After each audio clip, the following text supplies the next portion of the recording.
Hi everyone. Recently you may have seen us comparing VST heavy high gain amp modelers, and we compared 8 amp models, as you can see here, but we're going to expand this and do a really extreme comprehensive version. We're going to add another 5 of these amps, and we're also going to throw in, just for fun, a real amp and a real preamp and power amp combo. So this one's going to be a long one, but it's definitely going to be about as comprehensive as we can make it in terms of a heavy guitar tone. Let's go.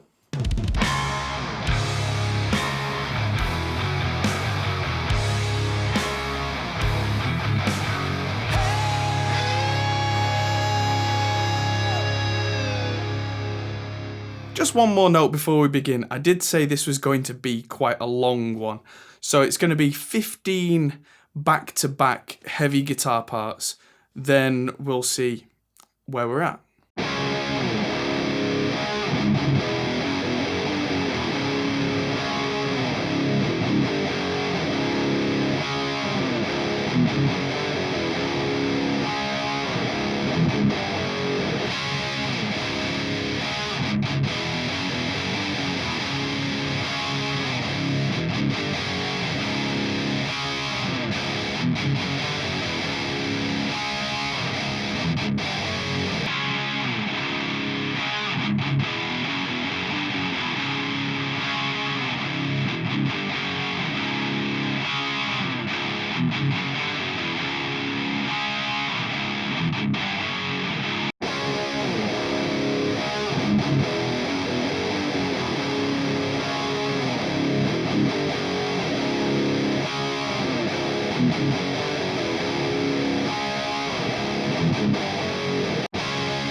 So I did notice there that the real Peavey 6505 sounded really dark.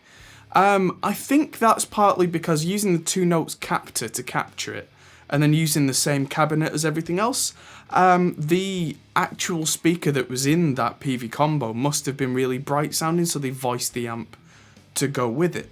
But there were no such brightness issues with the 2 notes La lead going into that Mesa. Also, I found the Amplitube Peavey version of the amp interesting. Those chugs were really kind of overbearing, which I wonder if Amplitube's cabinet modelling can't reproduce a low-end thump, so they put that in the amp model instead. But some of the ones that I've thrown in here that weren't in the version before have been really quite impressive. I think TH3 was quite decent. Yeah, there were a few good ones in there. Let's check them all out now in a mix.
It's interesting from the comments I saw on the previous video that it wasn't necessarily the one that I liked that was always the one that won.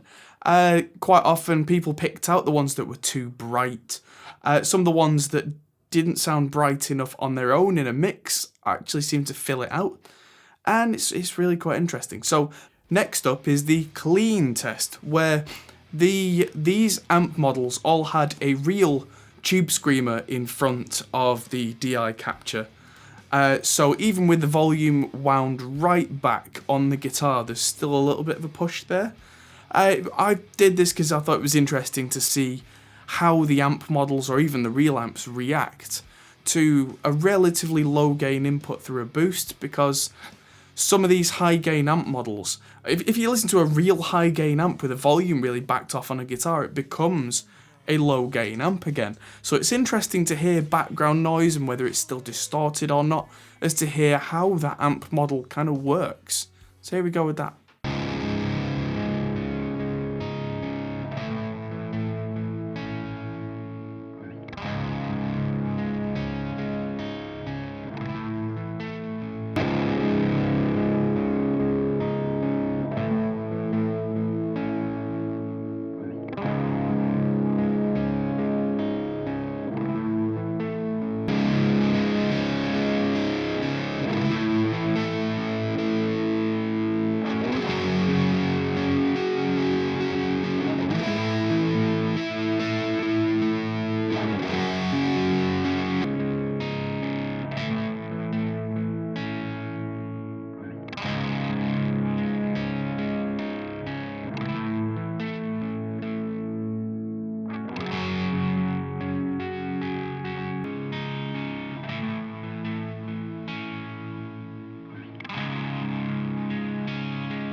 And last but not least, we're going to do a short bit of each amp, where it's kind of a heavy chug and then the gap in between. I've not used a noise gate, and you can hear, apart from kind of me fidgeting with the guitar, you can hear where the amp sims sometimes have background noise, or where one of those real amps has a bit of a transformer hum going on in between, which would definitely need to be noise gated out in a real situation. It's interesting that the Peavey real amp didn't hum, but the lead into the Mesa hummed. It was only a little bit in practice, I mean, considering how high gain the sound is, but in those silences you can really pick it out.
I hope all you guitar enthusiasts / nerds out there enjoyed the video. Thanks for watching. I'm Adam Steele for Hot Pole Studios. Stick around because we've got more gear reviews coming. We've got more of these kinds of videos. I'm going to be doing one of these where I compare real amps and then compare using that 2 notes lead that we saw, running through different power sections of different amps. Some that are 50 watts, some that are 100 watts, some that are 6L6, some that are EL34, and hearing what a difference that can make. We're also going to do a video that's a blind test between whether the lead is using a virtual power amp section or a real power amp section. We're going to do one that's the same amp reamp twice, once with completely cold tubes and one with very hot tubes, just to see if there is a real difference there, see if the whole myth about heating tubes really makes a difference. And then we're going to throw a video in there that's all about blind tests and see if you can pick out which one's which in there and see if your discerning guitar ear really can hear differences. So look forward to those over the coming weeks. Thanks for watching this one. Consider helping us out on Patreon if you haven't already, because that helps us to take the time to make these kind of crazy videos. And thank you very much, and we'll see you in the next video. Goodbye for now. Thanks for watching, guys. If you enjoyed this, feel free to check out our other videos, as you can find here, or check out our Facebook and Twitter, or our Patreon page, which helps us to make more videos like this. Thanks for watching, and we'll see you in the next video.